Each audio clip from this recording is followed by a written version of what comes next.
Hey ghosties, I'm Harley, And I'm Candace. and this is Haunted Through the Ages.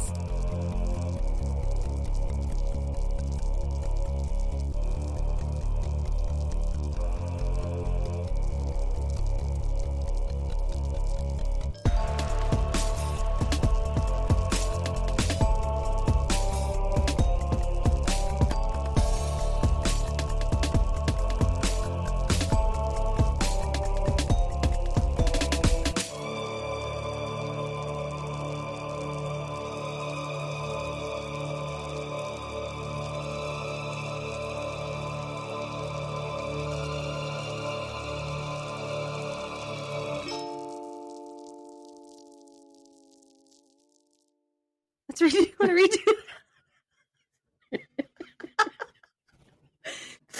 You got boogers. I've already snorted, so it's fine. Guys, we're in a special mood today. This is how I am. Mornings are not. I don't morning well. I don't day well. I don't live well. I don't know. But I've already snorted. Fortunately, that was just the test. But then we jump on and you're sniffing. And It was a sniff. my eyes are already watering, like in tears. Well, I stayed up this morning because I thought I would be enough time to gravitate my sinuses, but clearly it was not. I almost texted you on my way here, like, you up? Yeah. Then I don't hear back, and I'm like, fuck. She's not. I am. Oh my I'm gosh. up. So today we're not doing a whole lot of banter in the beginning because we're doing part 2 of Skinwalker Ranch, and we have a lot of fun stories to get through.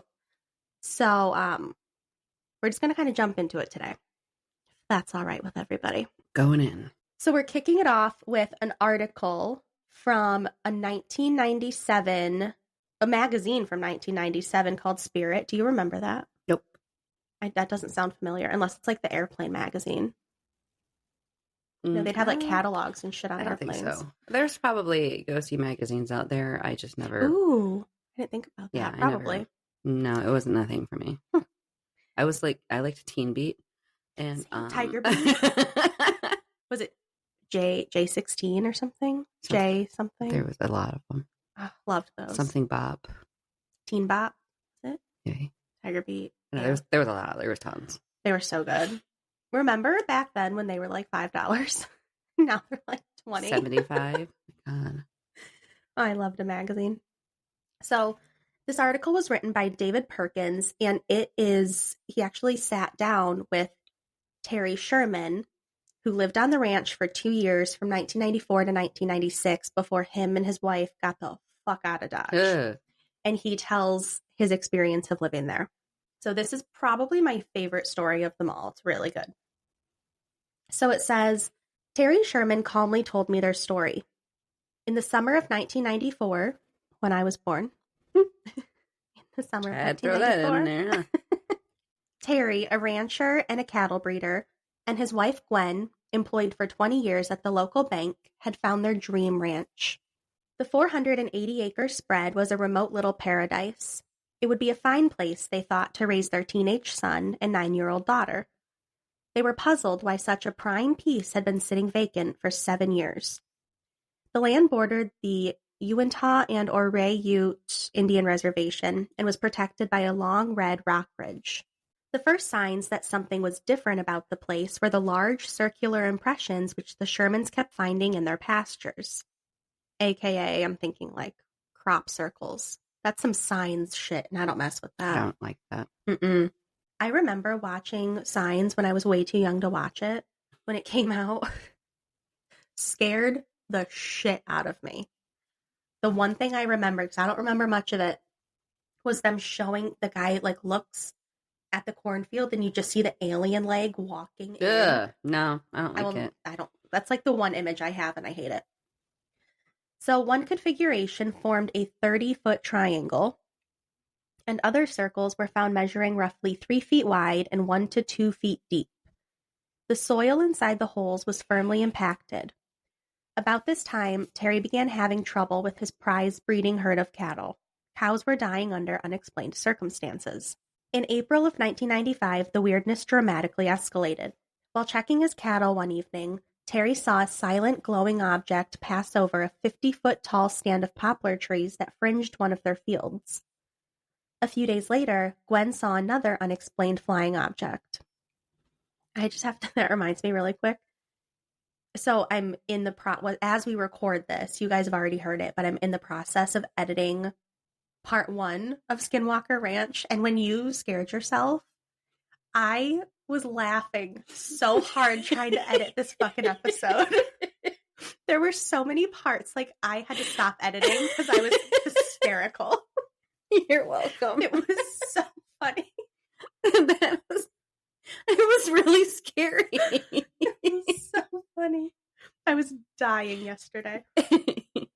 Anyway, sorry. So it looked like headlights, but they were a little ways away from the craft. It just lit the whole side of the mountain up like it was broad daylight. Terry started examining his odd cattle deaths more closely. The first cow found dead shortly after a UFO sighting showed only a hole in the center of its left eyeball. Predators had not touched the carcass, and Sherman noted a chemical smell in the vicinity. A short time later, a second cow was found dead with the same hole in the left eyeball. With both these animals, Terry had taken a wire and inserted it into the hole to gauge its depth. In both cases, the wire slipped in easily to the center of the brain. Also during this time, some of the Sherman's cows started disappearing. As Terry said, quote, "We contacted everyone around. We looked everywhere. They just vanished," end quote. In one instance, Terry followed the tracks of a cow in fresh snow. The tracks just stopped under some trees at the edge of a field. The area around the animal's last steps were surrounded by a circle of fresh twigs and berries, which Terry could see had come from the trees above. During the next few months, the Shermans observed a variety of craft, and the mutilation activity continued. The most spectacular aerial phenomenon they observed was described by Terry, quote, "We would see these 100-foot circular openings appear in the air. It was like 4 orange-colored doorways would sort of spiral open. Looking through a high-powered scope, the Shermans watched as smaller craft would emerge from the hovering portals. They'd fly around the property and then re-enter the doorways.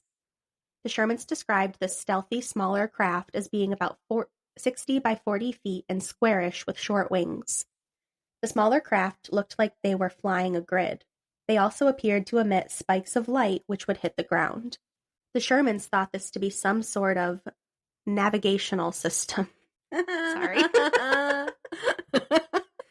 Navigational system. I know that's how you say that. I don't know how we ended up with 2 out of 2, but I'm pretty happy about it. I don't know. That was a story. Oh, it was so much fun. But it wasn't supposed to be. You know what? We're here to laugh, too. We're just here to have a good time. That's what we do. As we do. In a rare occurrence, the Sherman's son found a mutilated cow within 5 minutes of its death. The young man had seen the gentle Angus eating peacefully and returned moments later to find it dead. Listen to this. The cow's rectum had been cored out with a 6-inch wide hole that was 8 inches deep. Like, they took his asshole.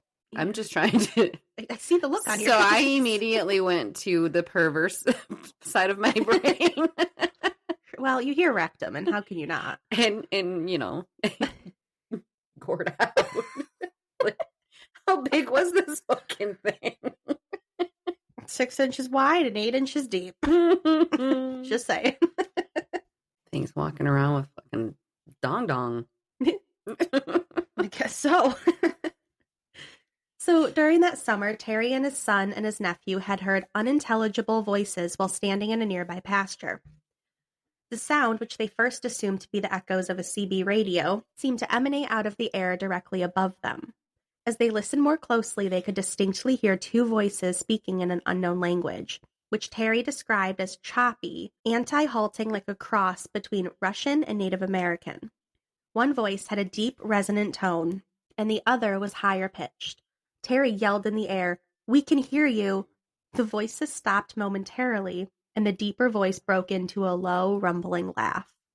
Then the conversation went on as before. They're like, fuck you, dude. By the fall, events seemed to be moving toward a climax. Seeing the lights in a field one night, Gwen, her name's Gwen. Is it? It is Gwen. So she doesn't have an R. You're just adding letters. You know what? We like to do that around here, don't we? Gwen grabbed her binoculars. Focusing in, she was shocked to see a square lighted structure sitting on the ground. Before the light blinked out, Gwen caught a glimpse of a large. I knew I'd fuck it up again if I didn't say it clearly. Enunciate. She caught a glimpse of a large, heavy-set individual seated in the object. A short time later, the craft appeared again. This time, both she and Terry watched through a 60-power spotting scope. Oh, tongue twister. That was rough for you. Sorry. Well, you know what? I figured so we can leave more of mine in, I'll try to barrel through and we'll just see what happens. Listen, that's because I called you out. How come I'm the only one that gets to sound stupid? Like, you sound like this rip-roaring professional. No, I don't. You know, quote and end quote. And I can't even speak. I don't do words. And just so everyone knows, I had to explain, if I fuck up, I just stop and I restart the sentence over. Kandis doesn't. I barrel through. We're getting this. We're already here. Let's just move along. So I don't want anybody to think differently of me. No. So I'm going to get better about trying to barrel through, and we're just going to have fun with it. I'm leaking. You are a mess. Oh, Lord. It's the morning sinus. Yeah. Oh, that's my heat. Scared me. There's like wind. I'm like, is there a break in the house? It's between the heat being on and then the wind blazing past this window. Gosh. It's a rough day. We both stopped like, oh gosh, they're here. They're above the house. Where's my aluminum foil hat? Fuck. I don't want you to take my booty hole. It's a good booty hole. Like, that was too big. No, thank you. I don't want it. Oh, they probed him. Ew. Fuck. That's not good. No. Okay. We're back. Are we? I don't know. Really? I lost forever. Long pause. So, they could see a figure standing next to the object, and Terry described the person as being over 7 feet tall and decked out in a totally black uniform and very huge. The Shermans noted that the being appeared to have a visor or something shiny on its face because of the way the light glinted from its head area. Another eerie phenomena soon began to plague the Shermans. The family started noticing glowing blue balls moving around the property. I tried. I know. I tried. I was going to just get through it. I'm 5. And I saw you break, so I couldn't not acknowledge it. Not only were they glowing. I don't know why they're still blue after that cow. Ooh-wee. Ooh-wee. Oh, jeez. We're never going to get through this. We absolutely are. Okay. Oh. The balls gave off. Can't even do it. Don't look at me. I can't. Don't look at me. Look in different directions. The balls gave off a crackling sound, seemed intelligently controlled, and could either hover or move unbelievably fast. One evening, the Shermans watched as a blue ball approached one of their horses. The light hovered within a foot of the horse's face, spooking it mightily. From a distance of 10 feet, Gwen shined a flashlight on the blue globe, and it retreated. It then approached Terry as if inspecting him. Terry described it as a glass ball about the size of a baseball, which appeared to contain 2 blue fluids which intermingled with each other. As Terry told me with a slight tremble in his voice, quote, "That was the scaredest I've ever been in my life," end quote. Probably be the scaredest any of us would be. Later that evening, the dreaded blue ball returned. This time it hovered in the face of a cow. Again, the globe retreated, and the Shermans' 3 dogs, after some coaxing, took off chasing it in snarling hot pursuit. Trigger warning for this next 30 seconds, guys. The dogs. Gwen and Terry watched as the dogs followed the glowing globe into a wooded area. They lost sight of the ball and then heard a piercing yelp. The 3 dogs did not return. Deciding that discretion was the better part of valor, the Shermans decided to wait until morning to investigate. The next day, Gwen and Terry found 3 burned circles in the woods. In the center of each circle, they discovered a greasy blob of what looked to be shortening or butter. The trees above the burned areas also had a scorched appearance. According to Terry, the grass eventually grew back, but the tree limbs died. The butterized dogs were the final straw for Gwen and Terry. We just couldn't go on without our dogs, Terry said. Feeling that they could no longer guarantee the safety of their children, they decided to call it quits. They would put the place up for sale and left the hellish ranch. As Terry later said, there were some really odd things about the place we noticed when we moved in. We should have known something was wrong. The ranch's previous owners, who had no children, had lived there since the 1930s. Mr. Meyer had died 15 years previously, and Mrs. Meyer lived there by herself for 7 years before she died. When the Shermans moved in, they had noticed heavy dog chains bolted by each of the 4 exterior doors. The Shermans assumed the couple had a dog, which they moved from chain to chain to keep it out of the sun. Terry inquired about the dog from a previous ranch hand. No, he was told. The Meyers had 4 huge, ferocious dogs, which they kept chained by each of the doors. In a scenario straight out of a Stephen King novel, the Shermans noticed another peculiar feature of the old place. The inside of every door in the house was outfitted with a heavy deadbolt. At the center of the house was a hallway area, with its access doors bolted. In the hallway was a closet with a deadbolt on the inside of the closet door. After their decision to sell out, can you imagine what that old lady must have experienced all those years until she died? To bolt yourself in? Absolutely not. Terror. After their decision to sell out, Terry had fallen into a conversation with a group of Ute Indians who worked at the local water department. The Indians told Terry that they had formed a pool to take bets on how long the Shermans would last on the ranch. The longest guess was 1.5 years. The Shermans lasted 2 years. A local Indian shaman friend of Terry's told him that there were tribal songs about the spirits and spooks of the ranch area going back 10 generations. The shaman said the area was considered unholy ground and was on the path of the Skinwalkers. Among the stream of curiosity seekers to the ranch in the Shermans' final days was a man who identified himself as a naval intelligence officer from North Carolina. The polite Navy man sympathized with their situation and had a great interest in reviewing their photos and videos. Another man, who wasn't so polite, lurked around the property in a white 4-wheel drive vehicle. Terry noticed that it had different plates every time he saw it. After an angry confrontation, Terry took the man's photo. Doing a little detective work of his own, he determined that the man was an agent with the Air Force Office of Special Investigations out of Hill, AFB.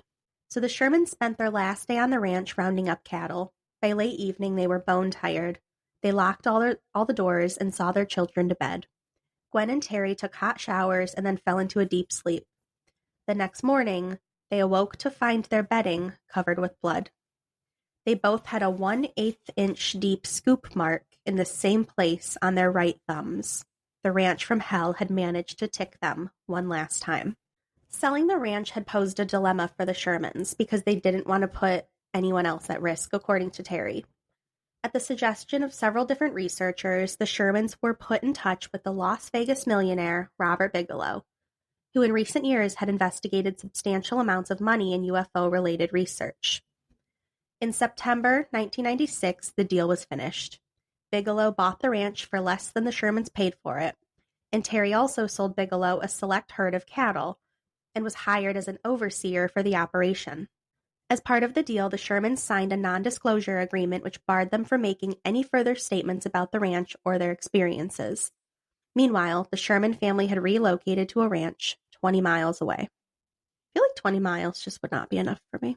According to Zach Van Eyck, Bigelow and his recently formed group, which was NIDS, which we discussed earlier, or in the last episode, they've turned the ranch into a paranormal laboratory. Keep out signs were posted, and the ranch was fenced and gates were locked. Bigelow's workers erected an observation tower, and a pair of scientists and a veterinarian were moved in. 1,200 letters were sent to local ranchers asking for their cooperation in reported missing or mutilated animals. As Zach Van Eyck noted in one of the articles, some researchers were claiming that Bigelow and NIDS are a front for CIA activities. These conspiracy-minded theories were fueled by the addition of retired Army Colonel John Alexander of the NIDS staff. Alexander had recently left his position as director of non-lethal weapons testing at Los Alamos National to join forces with Bigelow. As Wired magazine reported in 1995, Alexander had a resume lifted from the X-Files. The Bulletin of Atomic Scientists in 94 said, quote, Alexander would make a splendid character in a science fiction novel. So although Bigelow and Alexander will not discuss the doings on the ranch, in recent weeks the locals have noted some unusual helicopter activity over the site. On one occasion, 2 black military helicopters scanned the property at 10 feet off the ground.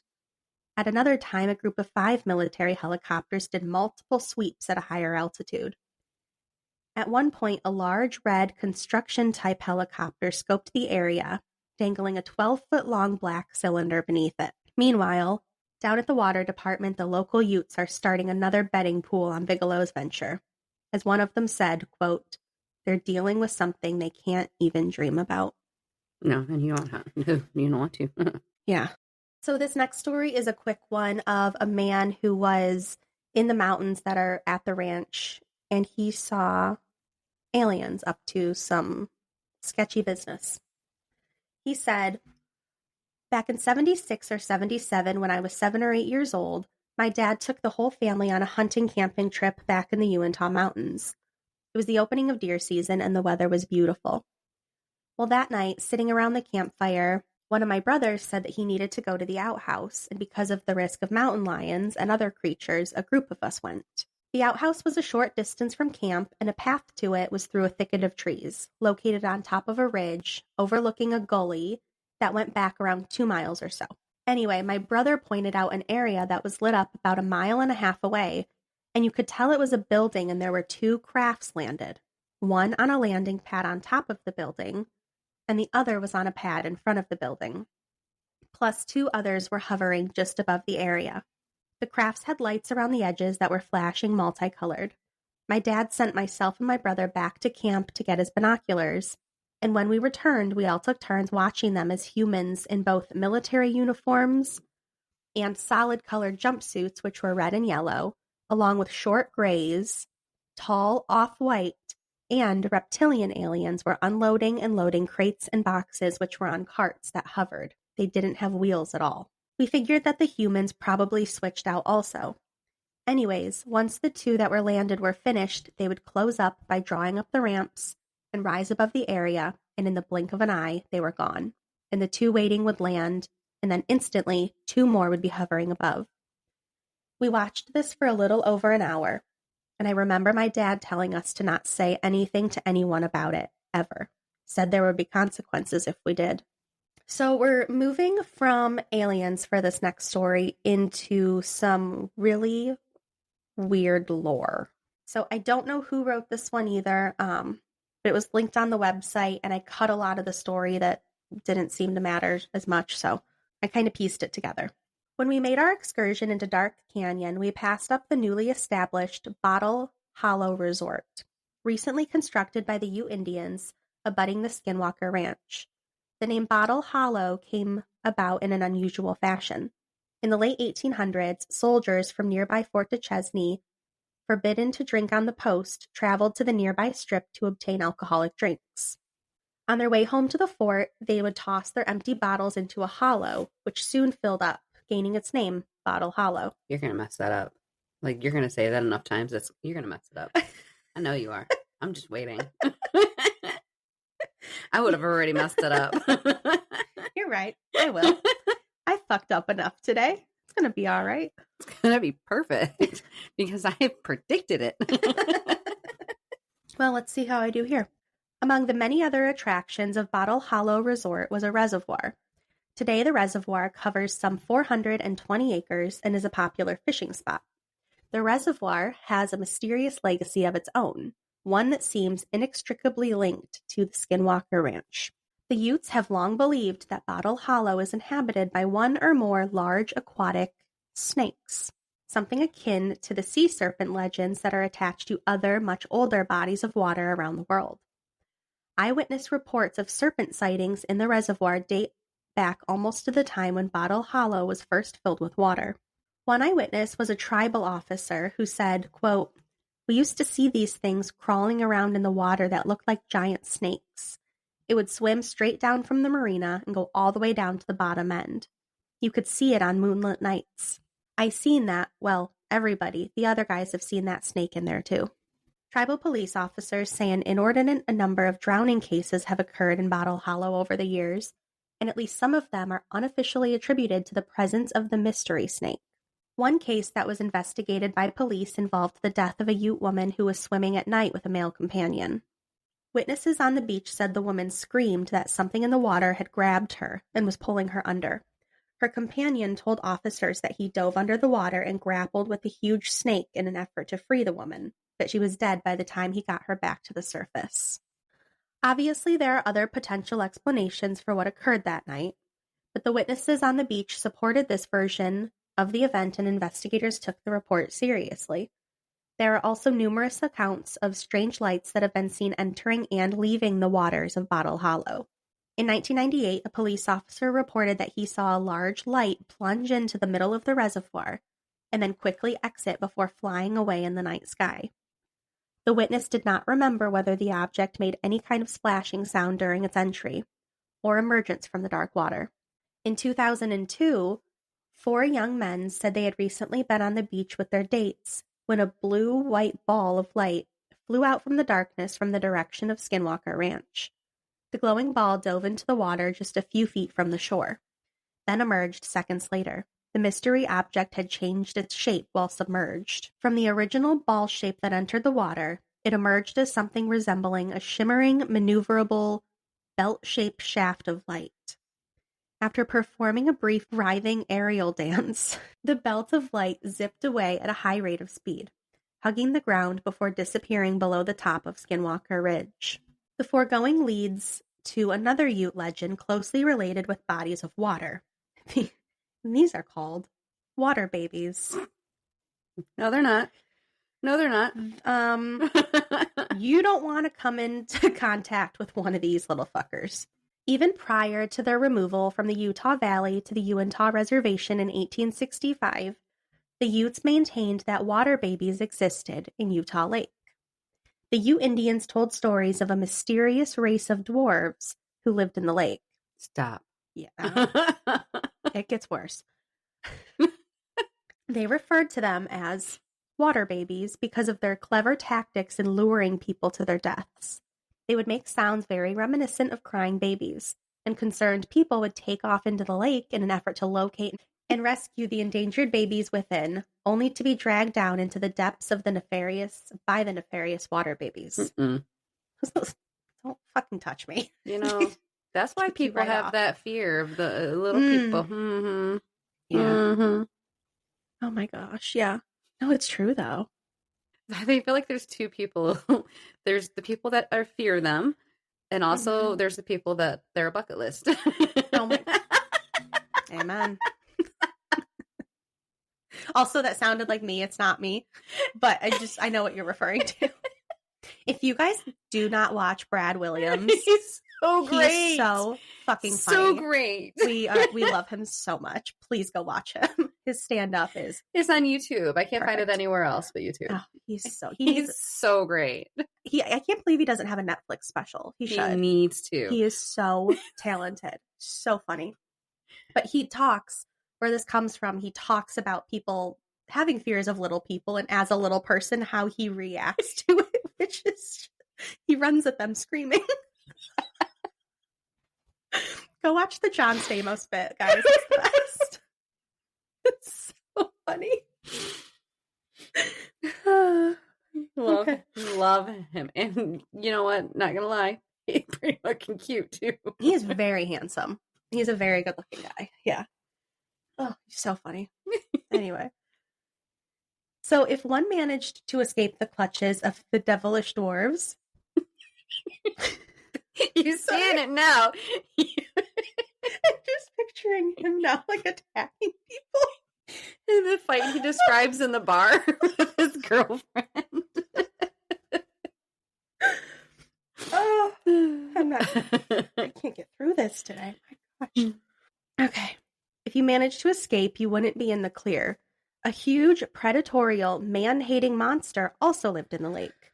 The first sighting occurred just at the tail end of the Civil War, when a resident reported being chased to the shore by a 30-foot reptile, which then turned around, joined another huge beast, and swam off.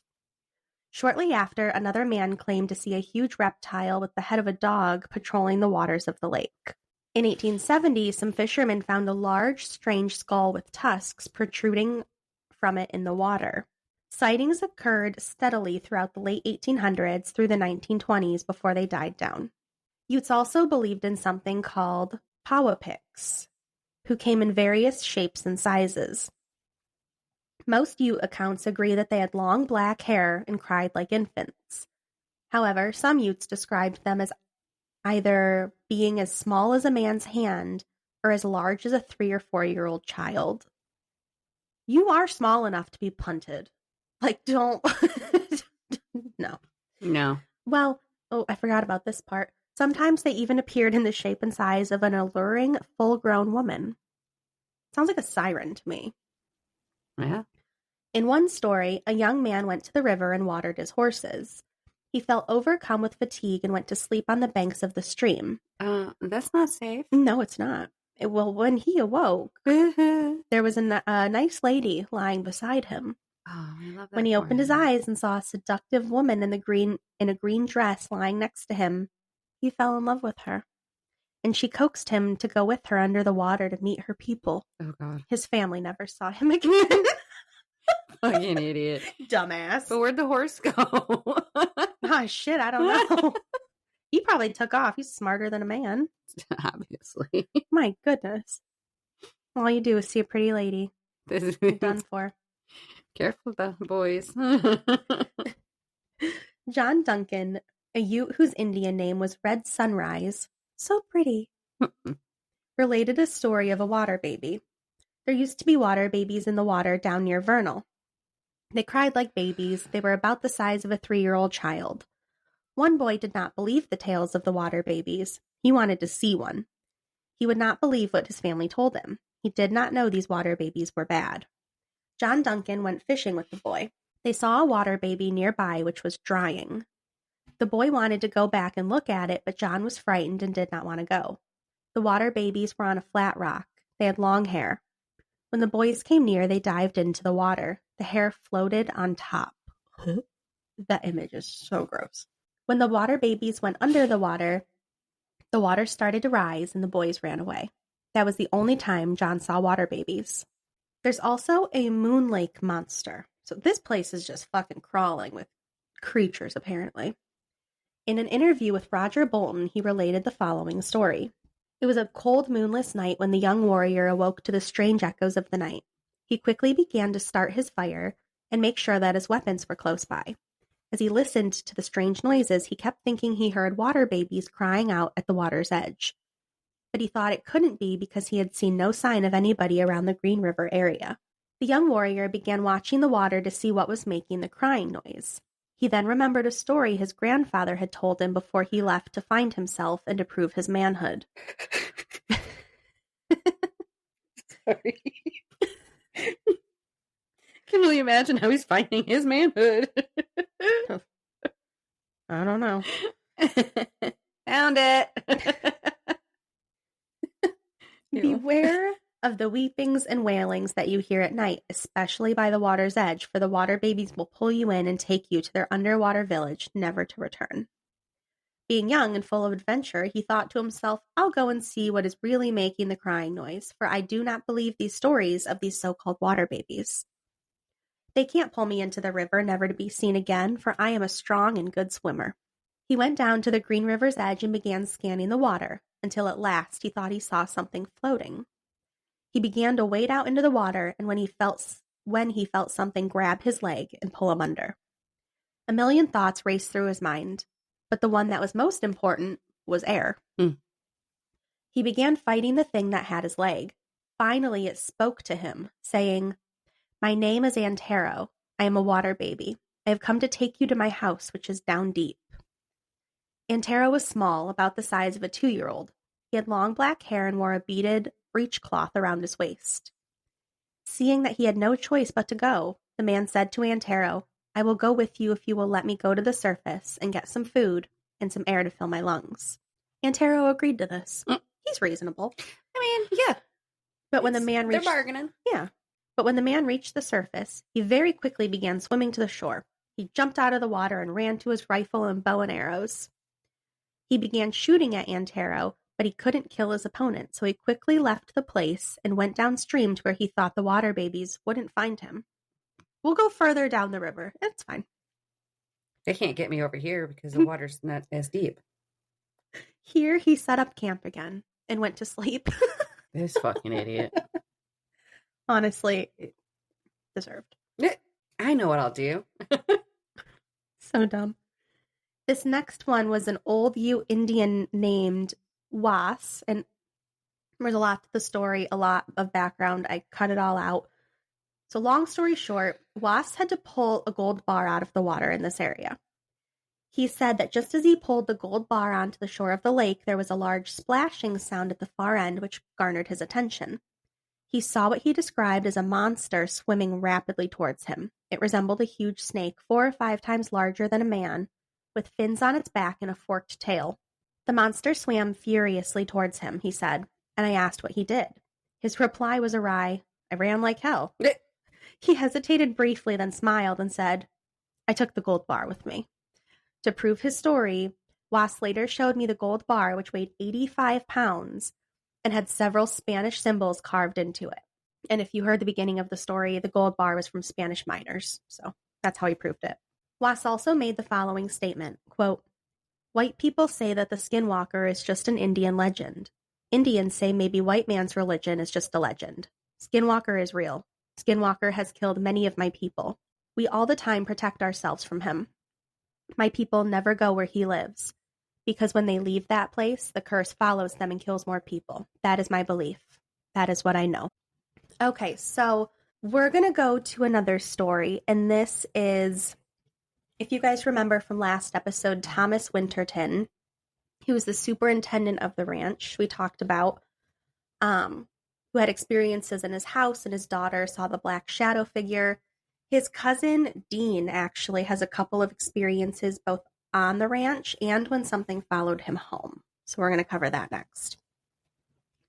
The title of his story is The King and a Boy Named Dean, How I Lost My Paranormal Virginity on Skinwalker Ranch in 1980. Once upon a time, in the summer of 1980, there was a horse named King and an 11-year-old boy named Dean. That's me. My adventure into the so-called paranormal unknown started as I settled onto the saddle atop King, a large and beautifully brown horse that lived on my Uncle Grant's farm in the Uintah Basin.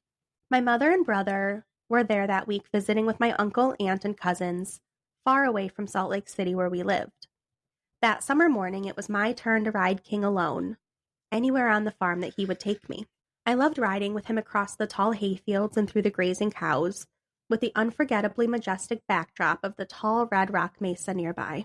For the first time, out of curiosity, we rode to the northwest end of the farm, mostly to see the old rusty cars and abandoned farm equipment scattered along the north border tree line.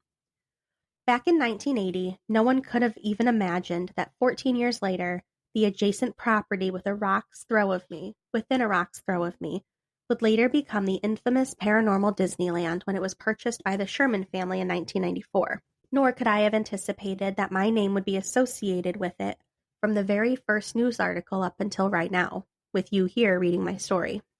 At age 11, I'd never heard the word Skinwalker before, and few people had, because it was apparently a secret back in 1980, and the, quote, white folks weren't supposed to say it. As for the local Native Americans, the word was forbidden and feared. They told their children that saying the word risked inviting a skinwalker or friends of the skinwalker into their lives, especially at night. Today, Brandon Fugel owns the trademark on the terms Skinwalker and Skinwalker Ranch. Back then, I also didn't know anything about the farmland or people homesteading around my Uncle Grant's farm. And although my mother had been born in the Uintah Basin, back then there was little talk of the UFOs shining in the night. So it was just another normal sunny day for King and I as we reached and meandered along the far north tree line at the end of the hayfield. As we approached the northeast corner, I suddenly noticed the smell of sweet maple syrup, pancakes, and bacon, like a breakfast. That smell seemed to draw me in for a closer look past the end of some trees. I will tell you right now that smell would also draw me into You know what? a lot of I fucking would places. want to figure out where it's coming from. I'm starving right now, and that sounds real good. Like, no, it says do not enter. There's like death behind the door. I'd be like, yeah, but do you smell the syrup? There's breakfast. I mean, I'm hungry. So I would also fall for this. I could be driven by food. Yeah. To my death, apparently, but you know what? Doesn't take much. It's gonna be good food. Then a large silver dome-like object came into view.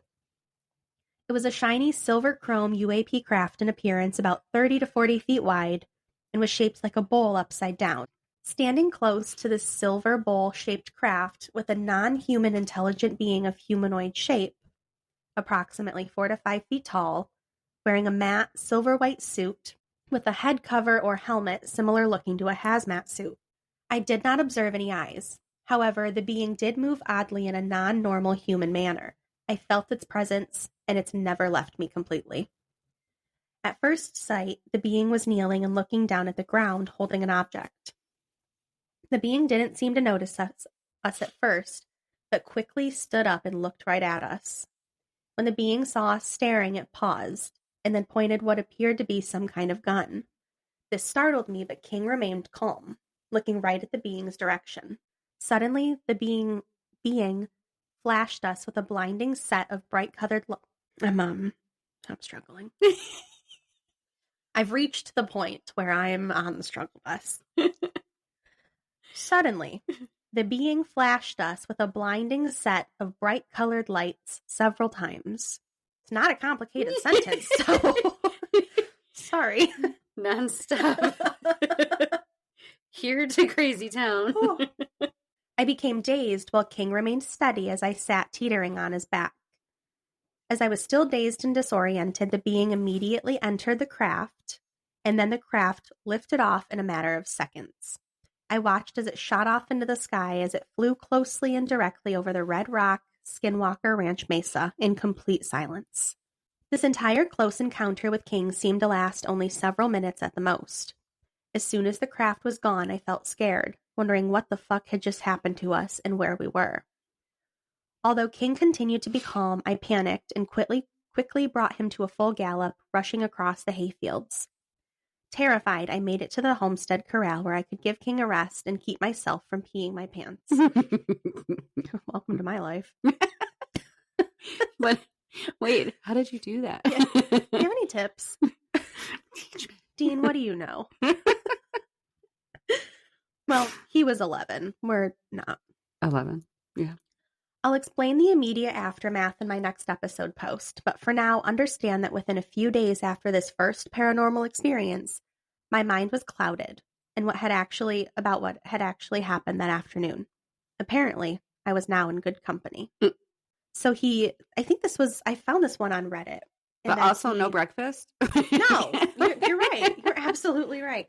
No fucking food to be seen. That was fucking rude. So in his next episode on Reddit, Dean goes on to say that only a few months later, he would realize that the presences he saw followed him home to Salt Lake City. Like so many others, they've been with me ever since. My first encounter with the Skinwalker Ranch dark shadow hitchhiker effect started in my bedroom in the dead of the night with a loud creak sound, the kind of sound that wakes you up thinking someone is there. But my door was shut, and when I looked around, all I saw was the light silently bleeding through the window curtains across from my bed. My room, usually my haven, began to feel alien, with a growing presence I hadn't felt before. As the room grew darker, it was transformed by a dreadful presence that was thick with menacing evil. I wanted to believe I was dreaming, but I wasn't asleep. I'd experienced night terrors before and since, and this was not it. I was wide awake, I could move, I could breathe, but the air felt dense, electric. Then there was a whisper of movement in the corner. Then a shadow began to take shape that caught my eyes. There stood a shape, dark, dense, and three-dimensional. It was like a shadow, but solid, tangible. It had no face, no eyes, but its form was both familiar and utterly terrifying. A tall figure cloaked in black. Its outline and head shaped, eerily reminiscent of Darth Vader. But this was no movie. This was a nightmare coming to waking life. I wanted to believe it was just a trick of the light casting a strange shadow, but as I moved my head and blinked at it, deep down I knew it wasn't just a shadow. It was an undeniable evil presence, an intelligent entity in my room, a malevolence that seemed to seep into my bones. I lay there, frozen under my covers, my eyes fixed on the shape, wondering what it wanted from me. Why had it come? It felt like I was back near Skinwalker Ranch again. Then the entity glided slightly to the side and closer, partly blocking the light from my bedroom window, making its opaque body more undeniably real. It stood there, an oppressive evil force continuing to fill the room with a sense of dread I couldn't escape. I felt as though it was watching me, even without eyes, as if it was aware of every beat of my heart, every shiver that ran down my spine. The extreme terror was palpable, like an electric charge from some unknown force that was about to kill me. It was as though the entity was trying to communicate, to imprint itself onto me. I shut my eyes tight, hoping it would vanish, but when I opened them, its matte black form was still there. Too terrified to scream, all I thought to do was pull the covers over my head and roll over, wishing for it to disappear, to just be a figment of my imagination. That's what you do. That's what you do. It's all you can do. What, are you going to fight it? Roll over, go to bed. Struggling to breathe, I rolled back over to take a peek. Oh, don't look back. The silent sentinel of fear and darkness was still towering silently, patiently gazing at me from in front of my window. Mm-mm. A few moments later, as I watched, it began to dissolve, the edges of its dark form blurring into the shadows until it had faded away. And that's it for his story. So those are all the long ones. I looked around and found just a few shorter little stories, and then we'll be all done. So these last few stories I have are not actually on Skinwalker Ranch, but I learned from looking around just for different experiences, and people experience them everywhere, even close to home. Mm-hmm. So that'll be our last story that I'll read, but start here. This one says, my grandmother on my mother's side has always been very superstitious, for lack of a better word. She's not religious, but she does believe in a lot of paranormal stuff. Her mother was full-blooded Navajo, and her father was Irish. Either way, she'd never been anywhere east of Montana, and she grew up in Nevada. One year, when I was in grade school, we went to visit her, and most of the visit was pretty uneventful, typical boring old people stuff, except she always kept her curtains drawn and would always peek out the window, and when someone asked what she was doing, she would simply reply, I have to say this word that I said in the last episode.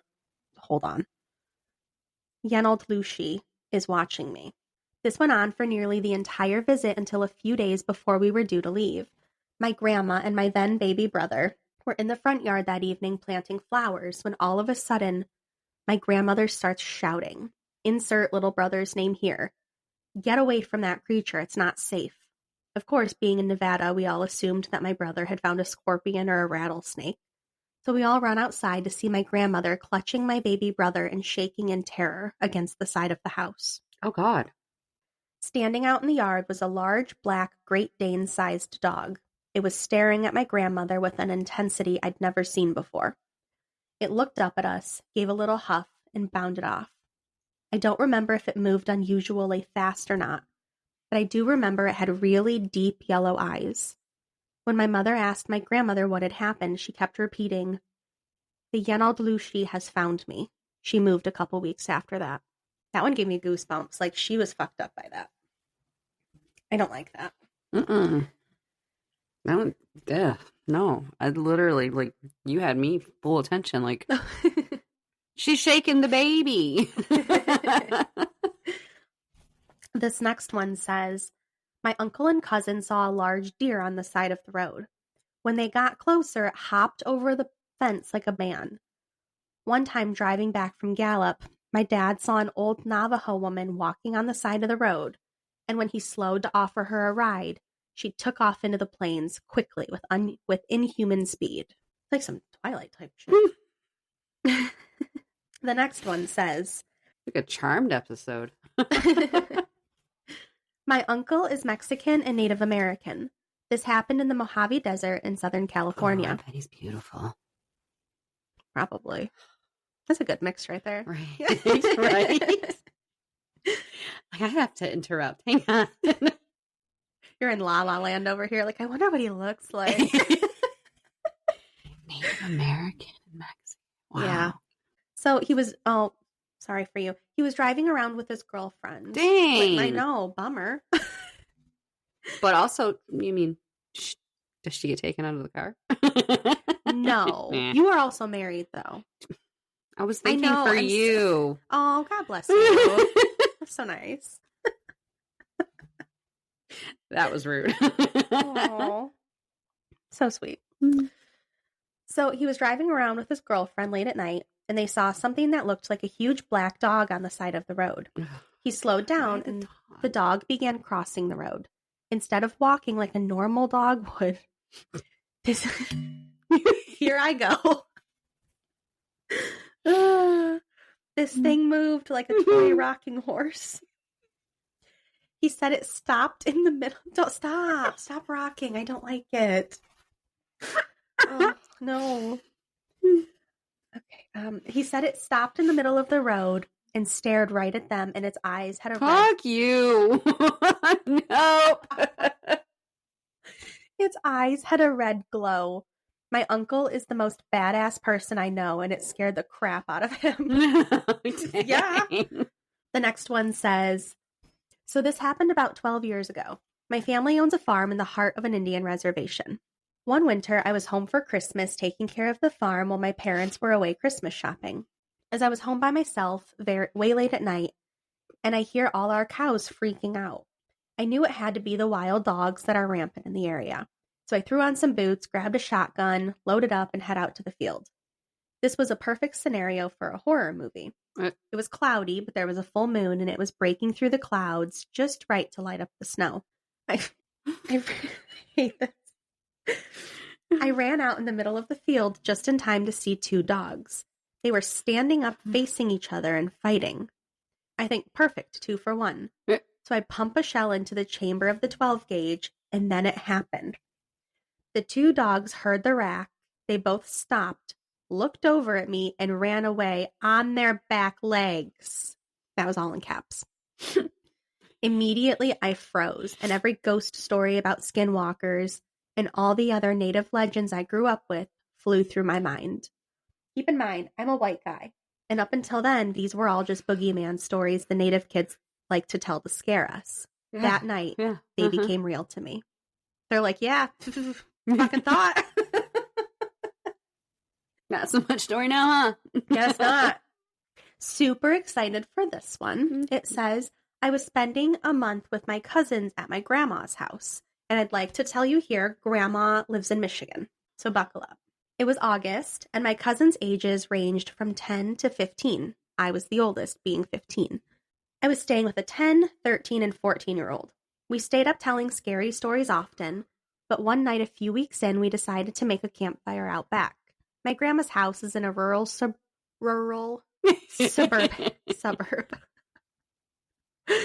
Leave it in. You're welcome. No, that's the hard word. Yep, that's 2 of them right there, apparently. You keep hitting that. I'm so sorry. Because I'm too quiet when I edit, so I'm like trying to keep it closer to my face. Anyway. Maybe just speak up. I can't. This is all I've got. I'm giving it all I've got, Charlie. It's so natural for you. And like when I'm editing and you can see the lines of our voices. I'm so loud. Mine is so low. And then you start talking. And I keep mine far away from I know. Me. So I have to do this to try to balance it out. It's all about balance, people. The neighbors aren't too far when you're driving down the road to her house, but in my backyard, it's thick forest with man-made paths through it. Each house is on a hill, so only part of the basement was actually underground. This will be important later.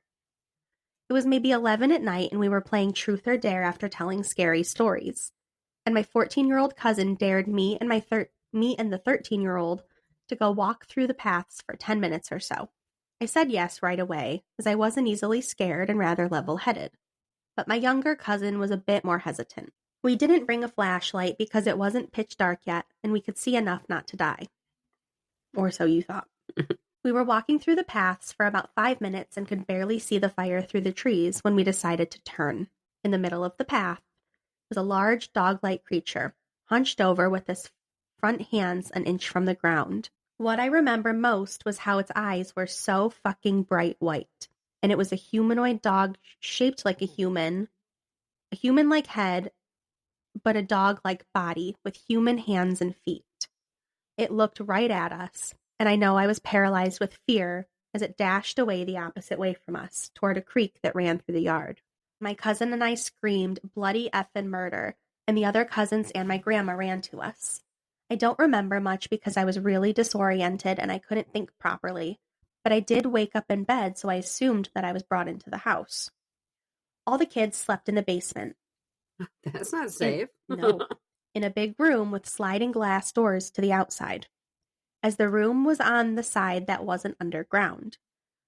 My bed was pressed against a big glass window, and I could see my cousins playing outside down below.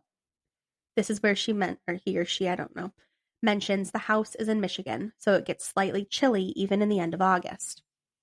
And there was a slight breeze, so I put on a jacket and ran to join them outside. Skipping breakfast, not wanting to miss out on anything fun. Clearly, Grandma didn't have the syrup going. I don't know.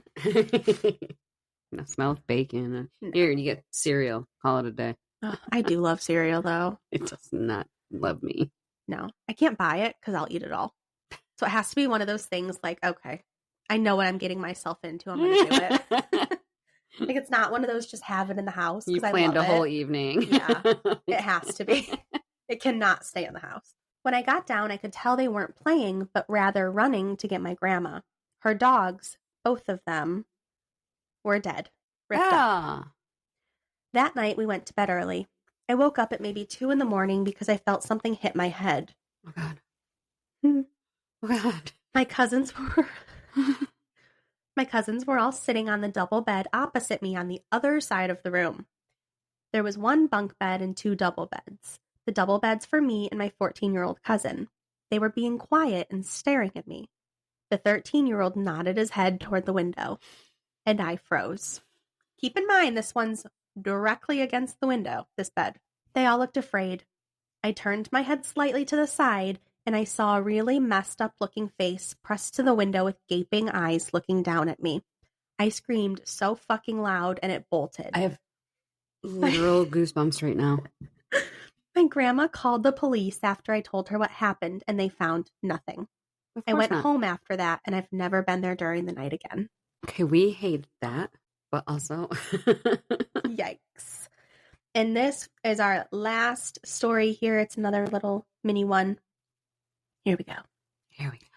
This didn't happen to me, but a very close friend of mine. I've heard a lot about coyotes and skinwalkers, and had a weird experience or two with coyotes. How do the two even relate to the same story? Like coyotes and skinwalkers.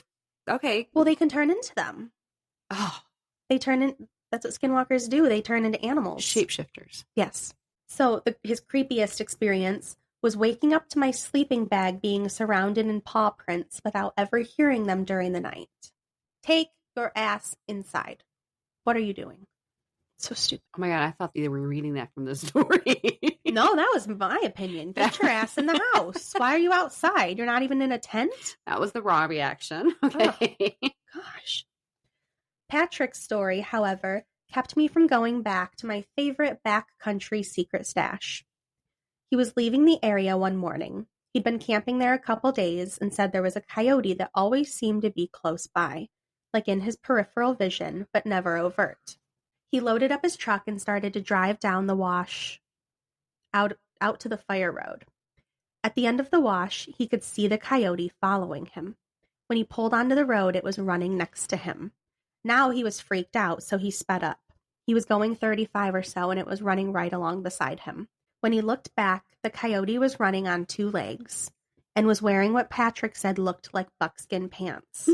An instant later, it was a person wearing a coyote fur keeping pace with his truck. When he looked again, it was gone. He never went back to the grove after that. The end. Those are our Skinwalker stories. I hope they scared you. And what I loved about Skinwalker Ranch and like getting into this was there was a little bit of everything. The aliens, the skinwalkers, the water babies, the snakes. Those fucking water babies. I know, those little shits. Bastards. Just living under the water, like. Yeah, no. So that's all we've got for today. That was part 2. Maybe in the future we'll look for more Skinwalker stories because they were fun, but. Were they? You looked scared sometimes, so I'd say so. I bet you looked scared too when you were doing the research. I did. I'd put it away and go to bed and cover my face. I just can't get past the face pressed against the window. Oh, that one was disgusting. And that was here in Michigan. Hate that. So if you guys liked it, if you want more content, make sure you head over to Patreon for all kinds of goodies. You can also find us on Instagram. You can listen to us on YouTube as well now. If you want to, maybe you've had your own experience with something of this sort and you want to tell us about it, we can share it. Creepiness. Email us at hauntedthroughtheages@gmail.com. And we will see you next week. Bye. Bye. Sleep well.